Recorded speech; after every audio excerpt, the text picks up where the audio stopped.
You take what the enemy meant for you. Good Okay. day, everyone. Good afternoon.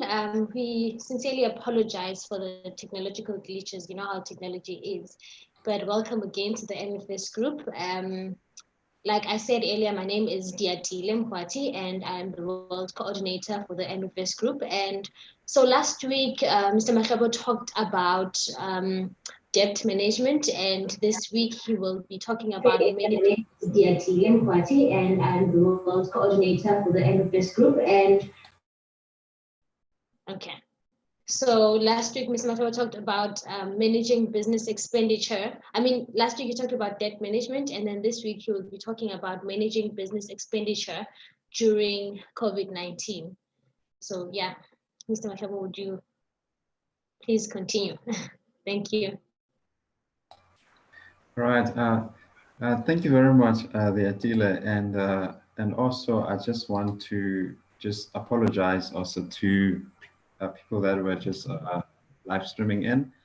Uh, the fourth industrial age. It's very interesting that we always have to uh, battle with the things such as the network and all that, with load shedding and network shedding. So we always have to have some sort of backup and all those, so all those things. And I think that's also obviously another cost that we have to incur. What do you think, Attila? Yeah. These are other costs, I guess, we have to just Consider.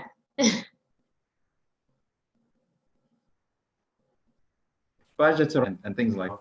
So I think it happened to really just remind us again that these are very some other costs that we have to just find ourselves really starting to integrate and make sure that all is well. But without really wasting much time, I really want to get back to my slides and really share like I promised. Um, Please, Diatile, just confirm for me if my slides are actually appearing. They're not appearing. Okay, they are appearing. They are Uh, appearing. Oh, amazing. How good is that? Because I mean, we obviously had a challenge earlier because they were not appearing. So I mean, if you are out there actually watching, please do share this page with also your friends so that they can actually also just uh, come on board and really be part of this session that we're doing. Now, if you look at that, those slides, as I've mentioned earlier, that our that our program that we're running, it comes from that MFVest World Growth Hub. And part of this is really to equip entrepreneurs to really navigate during these times. These are very hard times, and it's so difficult to navigate. And so we've designed this to ensure that these entrepreneurs can find some sort of support, and they have a support structure, and we want it to be that support structure for them. We do have a website, mfs.co.za, that you can go to and find some tools that can be utilized for, for, for really for you to thrive as an entrepreneur. We understand that during COVID-19, a lot of business have been affected, and but mostly is just expenses maybe that were unforeseen, that were not planned for, and also some of the expenses which are just that can be controlled, but because we're not equipped, we're not on how to effectively manage those expenses, you find that this is where the challenge comes in. And so I really want to focus on that, and I really want to touch on things like, how do I have control over my business finances? Why should I have a budget? Will I ever get a business account out of deficit? And can I spend money and still make more money? These are very critical things, as I have mentioned it earlier. And I've mentioned the outline of the whole wealth education series because it's really about equipping one to really be able to navigate and really thrive even at this time. All of this information comes from this book. We wrote this book, Tavi and I, just really talking about the 12 lessons we wish we knew, financial lessons we wish we knew. earlier, that would have given us an advantage. And I still recommend it now that you really get it. It will really help and really give you an advantage. The objective of the session is really to, by end of it, is to allow a person to be able to navigate financially during times of crisis, understand the power of expenditure. Expenditure have got power. If you don't understand it, you can be totally out, but if you do understand it, you can use it as leverage. But also how to get out of bad expenses and deal with your money emotions, and change your way of thinking. How to set up a thriving business during times of crisis, and how to develop a strategy for wealth creation and leave a legacy. Now, I think before we were cut off on the other session, I was just about to get into money emotions, and I felt like, wow, why are my slides not appearing when I'm talking about a very important thing? Dealing with money emotions. Uh, Emotions and money, that's something that we obviously, most of the time, we don't really think that it's something that exists. Yes, it does exist. There are emotions that are related to money. If an SMS can just come through right now, on your phone saying that 10K in, something changes within you. You see, I see the Attila is smiling. Something changes. And I remember I said this to somebody in Devon, and I said, most people are not sick, because, it's some disease or anything. They just sick because they've got moneymonia. It's not pneumonia, it's moneymonia. So if you were just to deposit some money into their account, instantly they get healed and they start really being active. So it shows you that there's emotions attached to money. They can be negative, they can be positive. So the key is to be able to how to deal with it. And others, when it comes in, immediately the spender in them, comes out, or immediately the saver in them, comes out, or others, they've learned to deal with them. So where do these emotions obviously come from? When you talk about money and mindset, you know, uh, the mindset we have about money, it basically comes from these four pillars. There might be more, but I just want to tell you about this. Most of the mindsets that we have, they come out from the beliefs that we have, our beliefs about money. So theology around money, like for an example, what do you believe about money? So we have also what we call limiting beliefs. Some people believe that it's okay to be poor. Well, you are closer to God when you don't have enough. When you're lacking, you are more spiritual and you are more what? And these are beliefs that we have. Other beliefs are very extremes, and all that. So you have to watch these beliefs. Our upbringing, how were you raised up, within your family? If your family, they raised you up and they said to you, well, money doesn't grow on tree, and money this and this and this, that contributes towards you. If ever, every time you wanted money for certain thing and you were just told, no, money is not there, but whenever there's visitors or guests, you see mommy takes out money, or you see money comes out, so it begins to shape also your mindset that money is not there even though it's there, because you don't know how to utilize it and all that. The education we receive, the education we're receiving in our current system, it says nothing about money. What it says, it teaches us accounting, but also the accounting we're getting accounting not as business owners, but accounting as bookkeepers. And that's why you find that we are taught on how to keep books, but not how to actually generate that money that we are actually writing there. The experience, if you've had a bad experience, with money, what's going to happen is that that experience, it's going to take some time to really get rid of it. Always pop up, whenever a subject of money comes in, whether it be in the marriage, whether it be in business, the bad experience you had will always come up and really hinder some of the decision you ought to make. So if you lacked so much, you can make mistakes such as, yo, you know what, I don't ever want to lack, and you end up going into over consumption and overspending, but also if sometimes people become savers, because if you've lost money before, either through a scam or to anything, you tend to become a bit more of a saver. You try and protect. And these are all things that we have to understand that they do influence our money habits, and that we must begin to just talk about them and unpack them. And so if you are obviously watching over there and you do feel that you got some question and there's some things that you really want to just um, put them in, please do send them on our pages right there so that we can be able to respond to them.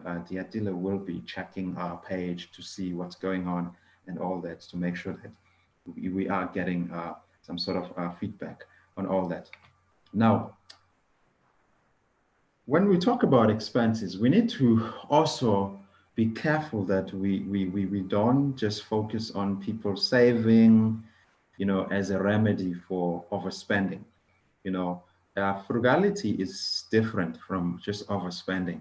Frugality is really the wise usage of really money, but at the same time, it's not really the same as just being an extreme saver and an extreme spender. In the new economy, both savers and spenders are losers, because the new economy is designed totally differently. The new economy is designed in the way that if you are an extreme saver, if you're still thinking that the old advice, go save and you're gonna be wealthy and all that, trust me, banks, they do negative bank charges now. The more you deposit money, the more you lose it. So the more you save it, it's no longer the way it was. So now you can't really rely on that old teaching, because there's negative interest now.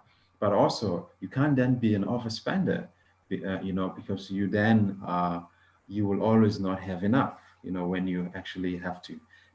So that's why in the new economy, you need a mindset of an investor to actually manage your expenses effectively. Now, what does an investor do? An investor wants to build assets. So that's why rich people, they will increase their business expenses to build their asset column. And this is how we want people to start thinking, that how can I use my expenses to increase my asset column, as a business? While poor people, when I say poor, I'm saying that with a poor mindset will always want to increase personal expenses to feed the ego. Maybe they want to feel good. Well, that dress makes you feel good, so you're going to spend, and then you're going to put it on, or that jacket, or that whatever, or that car, the repair, if it's making you feel good, you're going to go get it, but it's an expense, and you just want to boost your ego, and so you need a mind of an investor if you're going to deal with expenditures. And that's what I want you to understand, to capture that.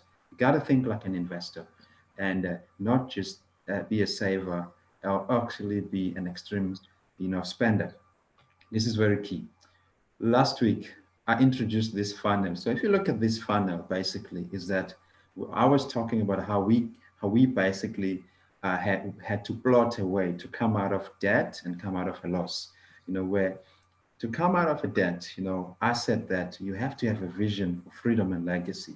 You have to get good financial and entrepreneurial education, and you have to start a business, start where you are, and then be innovative, like we're doing online, or find other ways to be creative and become an investor. It's a critical thing that you've got to be an investor. You got to have the investor mindset, and then with the proceeds that you're getting, begin to pay your debt. Start with your unsecured debt and then pay your secured. But the focus was more on debt, paying debt.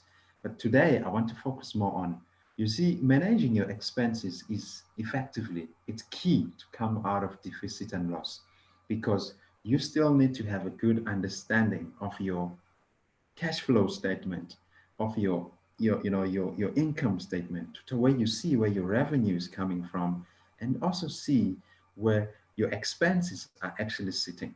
And this is why it's important. You can actually trim your bad expenses that will allow you more leverage, but you can also divert more of your critical expenses to where you can make more money, and so that it can allow you to have more income, so that you can actually literally come out of debt and stabilize and then grow. And that habit, the habit you keep all the way, whether you have more money or you have less money, you still have to manage your expenses very, very well. Now, I remember I said last time, I'm not speaking here as a financial advisor. I'm not a financial advisor. I'm not a financial guru, but I'm just speaking here from a experience, really from what we've had to learn over these years, after we went into a serious crisis. One key thing that we learned was one of the principle of some of the communities, the Hebrew community, the Jewish community, you know, that at the early age, around about even before 12, at home, they teach them what we call the 5 jars principle of managing money, that out of their 100% money, they could tithe the tenth and they could avail the tenth for giving or any offering, and then they will save 10%, and then they will invest 20. And even the 20%, they will diversify it into different options, like Solomon says, that ship your grain in different ventures, so that when risk hits there, you still have the other income generating assets really bringing it in. So it could be in stock, it could be in real estate, it could be in forex, it could be in cryptocurrency, it could be just in a business, or it could be in another small venture that you are deciding to invest in. It could be in different ways. Why? Because that creates multiple streams of income that allows you to actually be able to buy some of the assets that we talk about, and buy some of the things that you might need. So if you say you need a car or you need something, you can buy it from the profit from your investment, not from just the income that comes in directly. So the key is that always always invest your money into an asset that can buy you whatever toy you might want to buy. So we're not saying don't aspire to have the Verpa, don't aspire to have the toys, but it must come out of a proper process where you're managing your finances. And so, and so in this community, they will only spend 50%. And I see I've highlighted it there, that what I'm talking about, managing expenses, number one, they could only spend 50% out of the income that they make. And I'm not saying do this as a ritual. I'm just saying that at least you get something you can look towards, that you can work on, that you can start little by little to say, can I get to a point where my expenditures are actually 50% of what I'm taking in, and I can still leverage out of those expenditures and make more out of them. Now, the first thing you have to do now in managing expenses is that you have to first know what are expenses. Expenses, it's money coming out of your account, out of your pocket. That is the simplest explanation. Don't try and complicate it. It's just money. If you have to pay that person, if you have to pay for that food at the shop, if you have to pay at the toll gate, if you have to pay for that for that television subscription, that's an expense.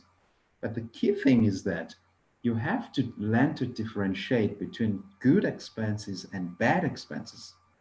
Now, bad expenses are for private consumption, meaning that they don't bring money into your pocket. You see, there are expenses that brings money into your pocket, and there are expenses that don't bring money into your pocket. So if you go and you buy that pizza, by the way, it's not going to bring any money back. It is a bad expense. Whether you can say, but I was hungry, it is a bad expense. It's not bringing you money, you know.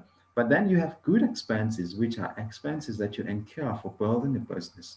So meaning that you can actually spend to actually make more money.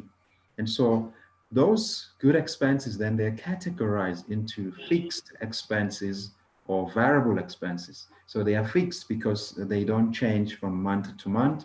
They're variable because they change from time to time. So you fast categorize that so that you've got more of control if you need to deal with them.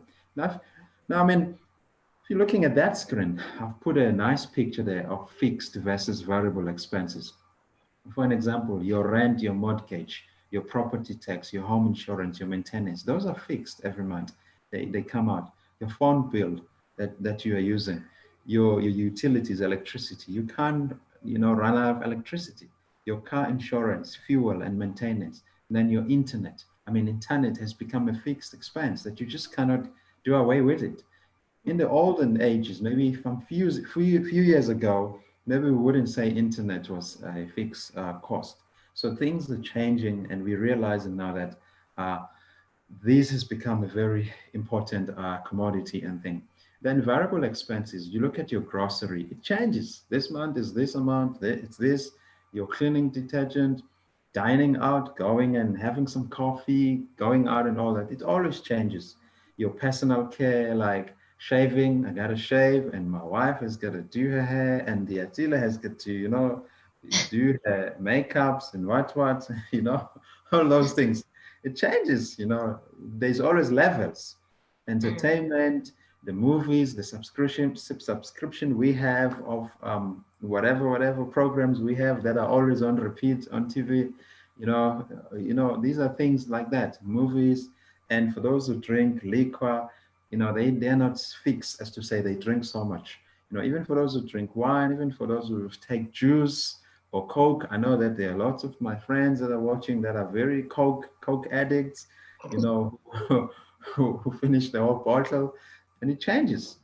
And at least you got an idea now what I'm talking about. I want to make this very practical. I don't want you to feel like, oh, here's another accounting lecture. So you got an idea that these are now the expenses, they look like this.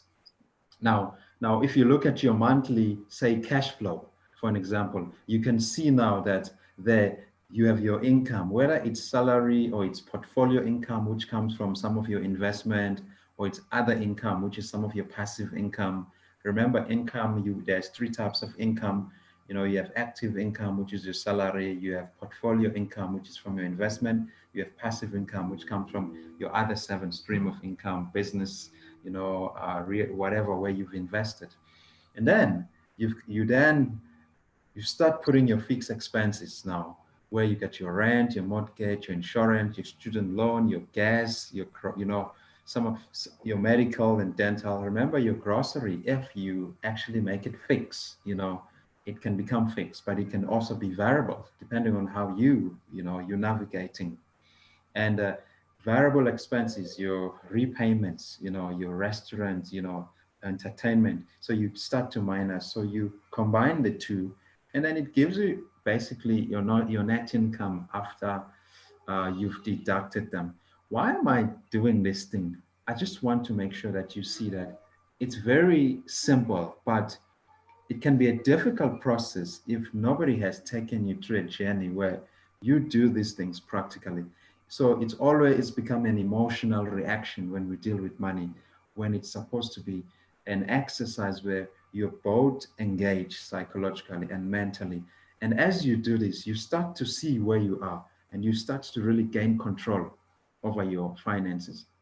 And another thing also, part of managing business expenses, after you categorize them as fixed and variable, you also still need to categorize them as are these tax deductible or non-deductible?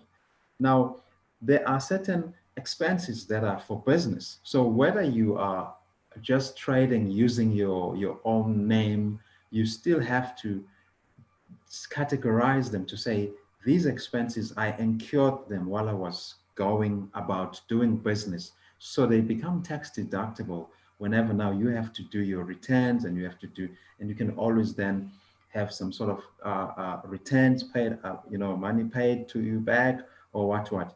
But these are very important things that you sit down either with your accountant, as a business person, to really help you to ensure that these are done properly, and you have to keep records so that you can literally prove that these were for business. For an example, advertising, you know, bad debit, bank fees, car and truck expense, charitable donation, where you give money away on donation, you can always get Section 18A certificate, conversions and education, insurance, interest, home office deduction, legal and accounting and professional fees. So there are many fees that are for business. So for an example, I'm not saying this, try this at home. For an example, um, uh, as business owners, Tavi and I, if we feel like, probably we want to go for a holiday, we always align it with business. So we'll go to Devon and go for a work trip, which is basically the traveling, it's work-based. The accommodation is work-based. We go for a work trip, And then after that, then we have some time where we also enjoy being in Devon. So we were able to make sure that that expense, it's not our expense. It becomes an expense of a business. But we have to prove, you have to show that this was for business and this was for this and this and this and this.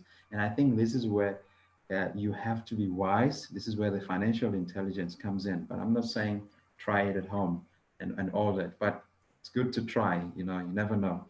And so once you do that, now I've given you an idea. So I want you to picture it, to envision it. And that's why I'm going to go back to this slide.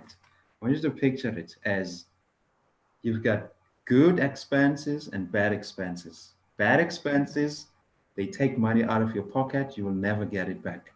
Good expenses, they bring money in your bank. They can bring money in your bank and they can be fixed and they can be variable. And your property where you stay, your phone, your electricity is fixed. You cannot just not pay them because they will switch you off. And then you get variable ones. You can always change them, tweak them, trim them. And it's very important. And on your monthly cash flow, you will always have the income section and the fixed expense and also the variable side. So it gives you some sort of an idea that, okay, I had so much income that come from these streams, and then these are my fixed expenses, these are my variable. Always begin with your fixed expenses. So you want to make sure your rent is paid so they don't kick you out. You want to make sure that your car is paid so that you can be mobile to do business.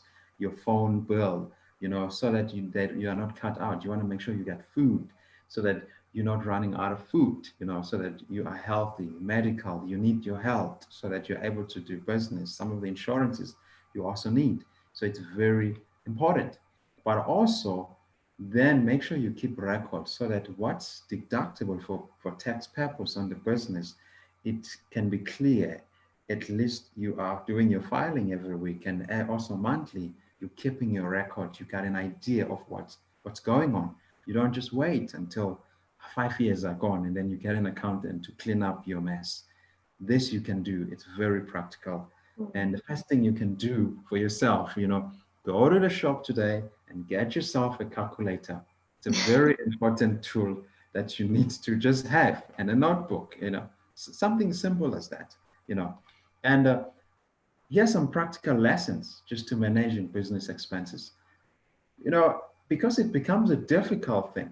This you can use even at home. One, budget. You need budgets. Budgets are very important. So budgets can be more or less like something where, you project with, okay, I'm going to have so much income. These are my fixed. These are my expense. Exactly like this. And then all you do is that a budget, what it does, it allows you to set financial goals. And that gives you control over your business finances or just over your finances. The more you know what's going on, the more you know how far you are in the deep, or the more you know how closer you are. So if you don't do budget, you don't really know how deep, you're in a mess, how bad things are. And I think this is where the emotions again, people are scared to know, where are they actually? How deep, how bad is the cut? And the first thing is to really know how bad is the cut, so that if I'm R1,000,000 minus, you can then be able to project that if you make so much income and you take off your current fee overheads, and while you're generating more, it will take you maybe 10 years to come out of it, or it will take you 5 years, or it will take you a couple of years, so you kind of have a sense of control and a sense of forward looking than you just, being scared. You don't even know what you're dealing with. You're just scared. So a lot of the time we are scared of knowing that we are on the negative, because when we were growing up, failure was associated with with being, there were so many things. Failure wasn't looked at as a positive thing. It was looked at as a bad thing. So we just immediately see ourselves as failures. And that really goes back to the emotions that we had when we were growing up, when we failed, how we were ridiculed, how we were made to be seen as just failures in life, not just failures in the subject or failures in the particular discipline. And so that is why most people don't even want to know how bad things are, because they just feel like, I'm a failure. I failed in life. And I want to encourage you, if you're watching, that you're not a failure in life just because you failed one subject or just because one business failed. That doesn't make you a failure. Get up, start another one. If it fails again, start another one. And with that, you're able to really fight back and kick back. So do that budget. I know it's hard, but my exercise for my is really request, or the assignment I can give you is that sit down, do a budget, know your possible income. If there's no income, then have strategies on how can I develop income, and then know your fixed cost. You know, what are your fixed costs, either as a student, either as somebody who's an employee or a business person. Just know, so that you know if you are short by 10K a month, how can you find it? How can you creatively begin to find alternative to ensure that it actually meets that? Differentiate between good or bad expense. That's a second practical thing. Know your good and your bad expenses and deal with your bad expenses. You want to trim them, make sure that they are at the lowest possible. Categorize between fixed and variable expenses. What is fixed, what is not fixed. Separate deductible from undeductible, and keep records. All the quotations, invoices, receipts, statement, make sure you keep them. So I've got a box here. In fact, I'm gonna stand up so that I can show you this box. You know, I've got a box here. See this box. It's got lots of papers. These are all the receipts and all the invoices that when we come back from the store, wherever, we just drop them there because we don't have the time to look at them. Then every week, then you start looking at them, you properly file them. Every month, then you file them in a mini file. So what does that do? It allows you to be able to separate properly that, okay, this one will be, it's for the business. There, you even sign them, you make sure that you know exactly what you are spending, you know. And the last part is that check your bank statement regularly. Make sure you check your bank statement, your business bank statement or your personal, to see transaction history and to see how much bank charges, you know, are you incurring, and to see, you know, how much money comes in, how many people deposit by ATM. See if you can't tell them to start making transfers, you know, so because you also lose money with the deposit, you know, start really cleaning up, you know, the account, because some of the expenses are so unnecessary, and you find that they can be cleaned up by just sitting down, looking at your bank statement. You know, there is this NAIDU that always goes on Capitec account, this 99 Rand debit order that you don't know where it comes from. And then I went there and I was like, hey, I see for 6 months there's this 99 Rand, you know, what's going on? And then I was able to dispute it. But imagine if you don't look at your statement, you wouldn't know that you are being billed for something you don't. And this is what crooks have done. They know that people don't really usually look at small amount. You know, they see it later after 5 years. While I was in the bank, I had a client who was billed 99 Rand, you know, for like 5 years. You know, and that's a lot of money. Five years times 99 Rand, that's like 1,002 a year times 5, you know, that's like a lot of money. That's close to 6,000 Rand just lost, you know. And that's why we want you to be able to manage that. So these practical lessons are very, very important. We do this every day. We do this all the time, every week. We do this every month. It has helped us to really find a way to come out of a mess that we find ourselves in. I'll give you then strategies as I conclude. Practical strategies for building wealth using your expenses. Remember, I said, don't look at expenses as a bad thing. There are bad expenses, there are good expenses. Bad expenses take away money out of you. These expenses that you incur on Fridays or on payday, they are not good expenses. They are bad expenses, you know, and there are good expenses that you should focus on. So what you can do practically. Have a look at all your finances. Like I'd said, do a budget, differentiate between good and bad expense, categorize between fixed and variable, separate deductible and non-deductible, keep records, check your bank statement, and then once you find these bad expenses, once you see where you went out and ate there and there and there, and you realize that no, this is happening a lot, it's a habit. Why? Then you know some of the subscription you don't need, some of the data packages that are too high, you know, you're always shopping. Start looking at how you can trim and reduce the bad expenses. You will not know you know that you are losing money because those expenses sometimes you know you spend emotionally. You know what, fill up the table, fill up, because there's an excitement. But when you go back and you look, that's where most of your money goes, and you could have directed that money somewhere. So trim those expenses, you know. And once you trim those expenses, then focus on diverting that money into good expenses. I'm not saying trim so that you save, you stash. Trim it to divert it into good expenses where you can increase your business.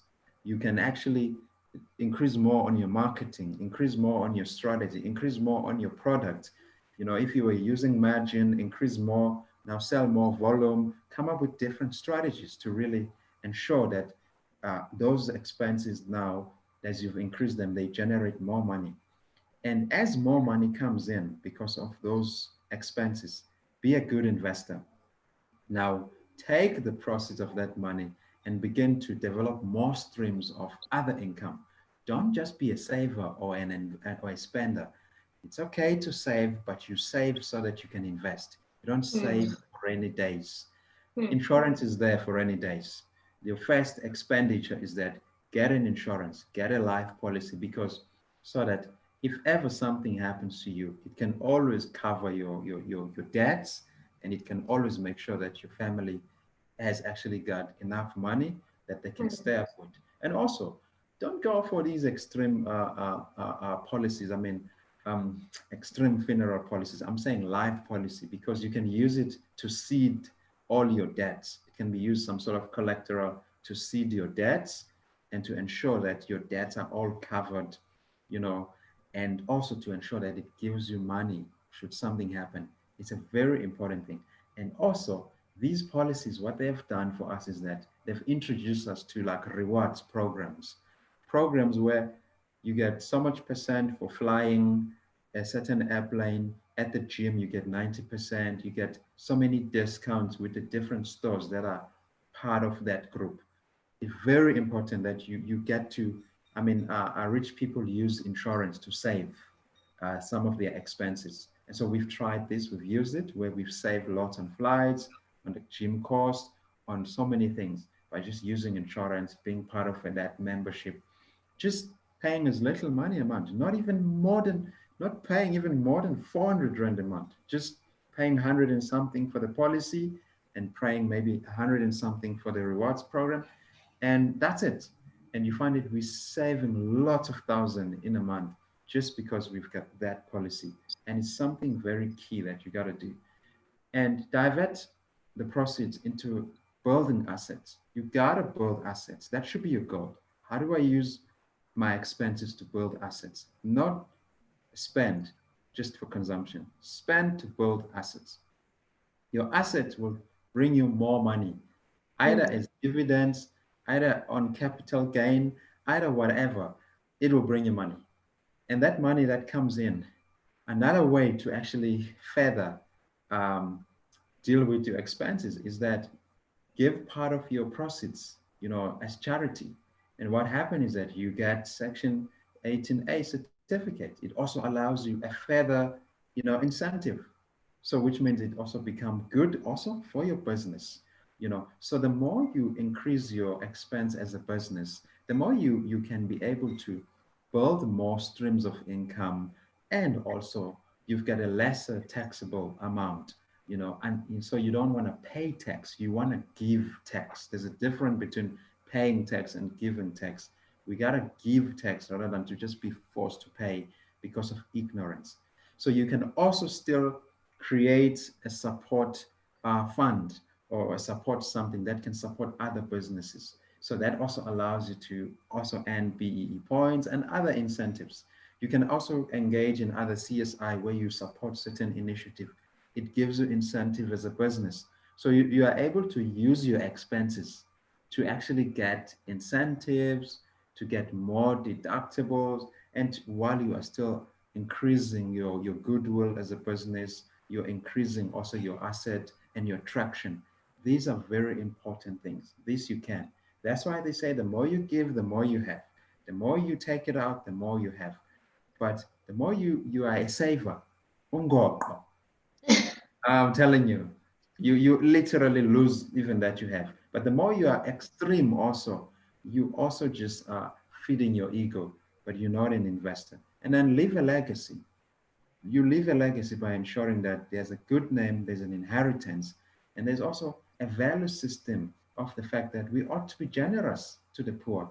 So you want your family to be generous. You want your business to leave a legacy where it employs people or it provides opportunity for business for people. And it just starts by a simple thing. You just learning to manage your expenses. Trim the bad expense and divert it into good expense. Build your business.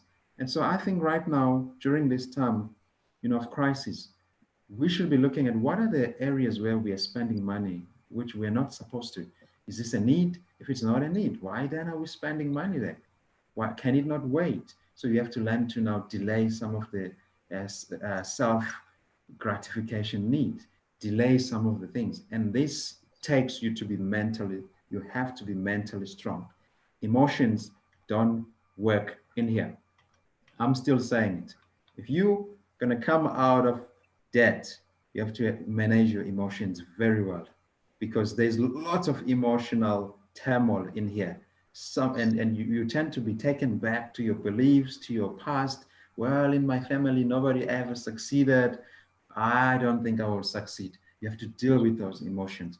By how? By getting the right education, getting the right coach, keep the right company of people that actually can walk with you, provide you with the energy to make sure that you can come out of debt, stabilize, grow, be in a state where you are secure and comfortable, and also you are rich and wealthy, and it's not just about being wealthy, it's about being free to be able to do the things you believe that you were designed to do. In the Maslow hierarchy, it says self-actualizing needs. That's at the top of what a person wants to do. They want to be at the space where they're free to do what they believe they've been called to do without a feeling that they still need to work hard to get the money first. But it can happen. And I'm saying that start by knowing where you are spending your money. Are you supposed to be spending it there? Can you divert it somewhere? Can you multiply it? Because we are called to be good steward of the money that we have. And so I really want to stop here. And like I said, there's a brilliant library of books that you can actually get hold of. Please get hold of them. And also visit our website on www.mfvest.co.za. There are many tools there that we have. I mean, an hour is not enough to go onto these things. And so I want to just take this thing back again to Diatile and just hear your thoughts. Thank you. Wow. Sure. What an amazing session. What an amazing session. When you started, you talked about things that actually lead us to thinking that we can't get the financial freedom that we want. And you mentioned things like your upbringing, your belief, the education, and the experiences that we have. And then it took me back to some notes that I had written. Those common questions, the 5 top questions that you should ask yourself: who am I? Where am I from? Why am I here? What can I do? Where am I going? So on the where am I from question, my answer was, I'm from a society which deems prosperity as lack, a society which says that you are not prosperous because you were bewitched by someone. So my take is that I love this because it says I'm not defined by my upbringing, because no matter what society says, I'm not defined by that. And yeah, for the common questions, why should you budget? I'm sure, yeah, woo, yeah.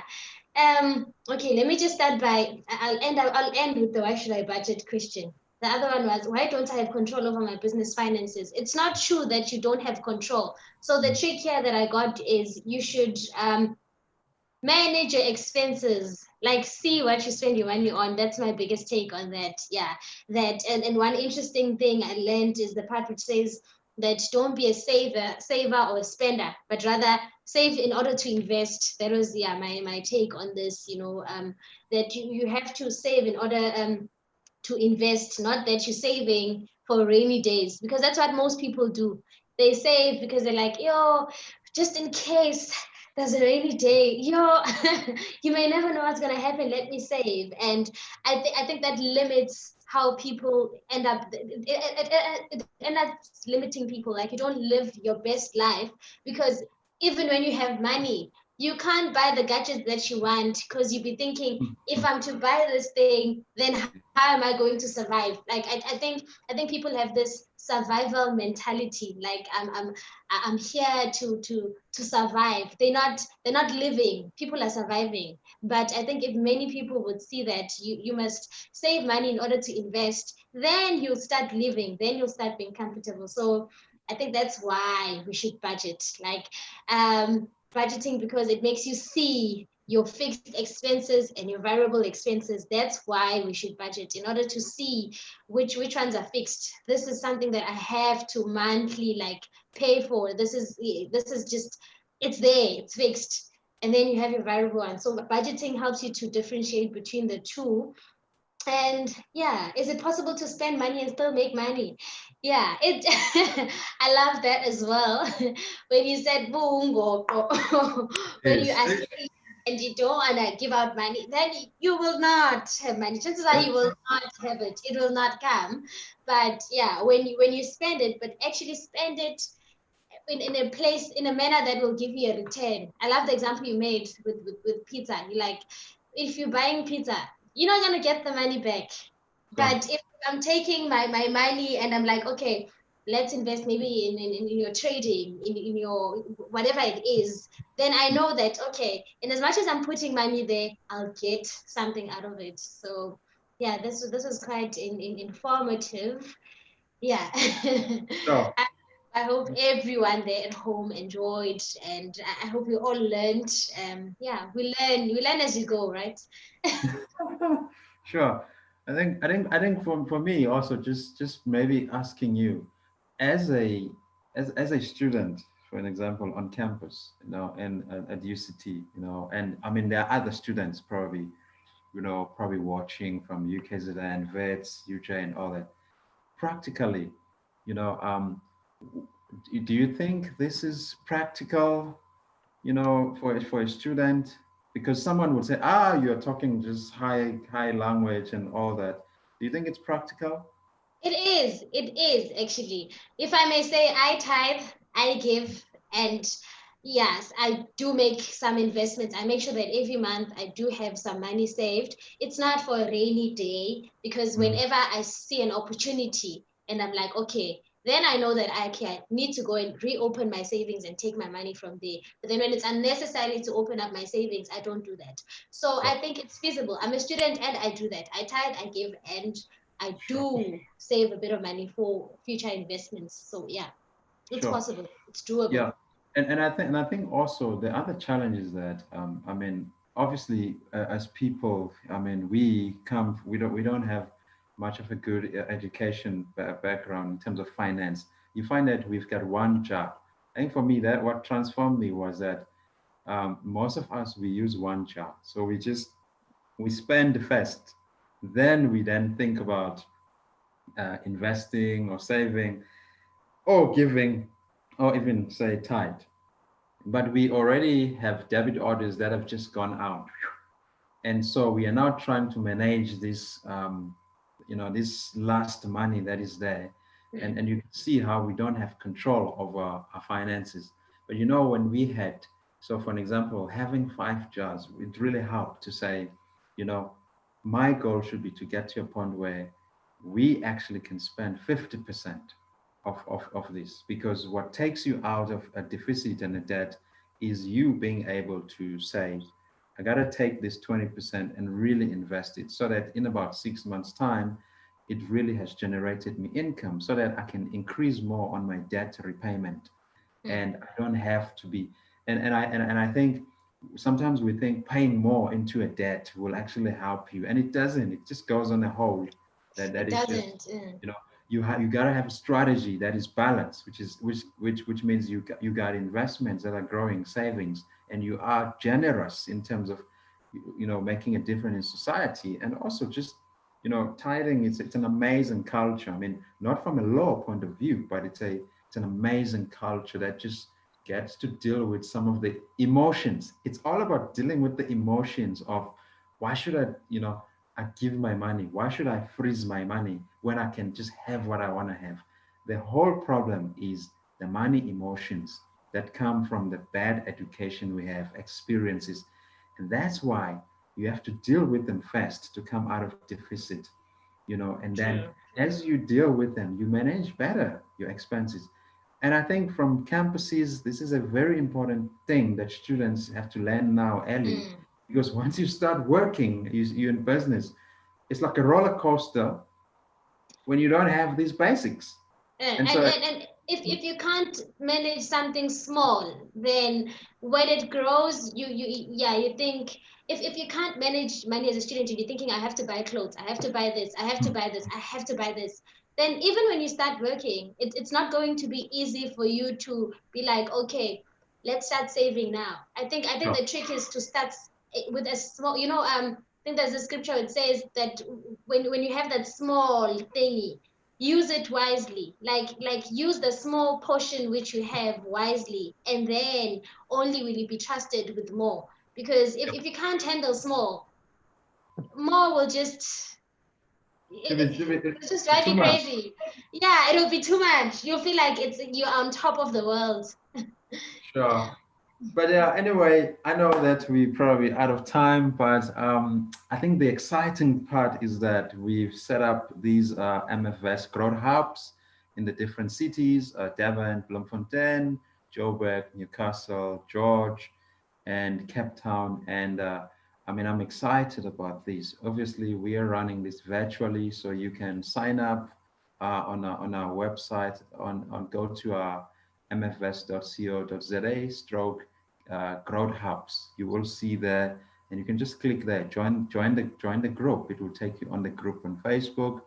Then you can get to interact with the other people virtually, but also even when lockdown is over, when we're in Cape Town, there's a growth hub that we will focusing on just raising entrepreneurs, make sure that there is such a strong entrepreneurial culture, and where there's financial education and digital, literacy in terms of telecom, and really being innovative about that. So I'm really looking forward to really having these conversations with so many of you out there, and also the students on campuses. We are aligning this with also some of the TVET colleges, because we believe that, I mean, you get great entrepreneurial people there, but you want to make Mm. sure that they can manage their overheads, their expenses, and really start on a good note. So I really want to thank you just for really tuning in. And for more questions, please do send them through their Facebook pages. We will respond to, and feel free to reach out to Diatile. She's an amazing, a lady, very on fire, in terms of these things. So feel free to connect with her also on Facebook, and also just really even on our website. When you go on our website, it has a chat button. So if you want to ask questions, go on our website, then it will say let's chat. Just put your question there, somebody will respond to you. We want to be there during this time, so that you don't feel like you're alone, but we are with you, navigating during this crisis with you, so that you have a vision for freedom, and you have a strategy for building generational wealth. So from my side, thank you very much. Yeah. Yeah. Thank you. Thank you very much, Tiatila, for really running this well. And have a blessed weekend. Thank Enjoy you, Cape thank you. Town. Have a blessed weekend Enjoy as Cape well. Town. All right. All right. Cheers. Sure. Cheers.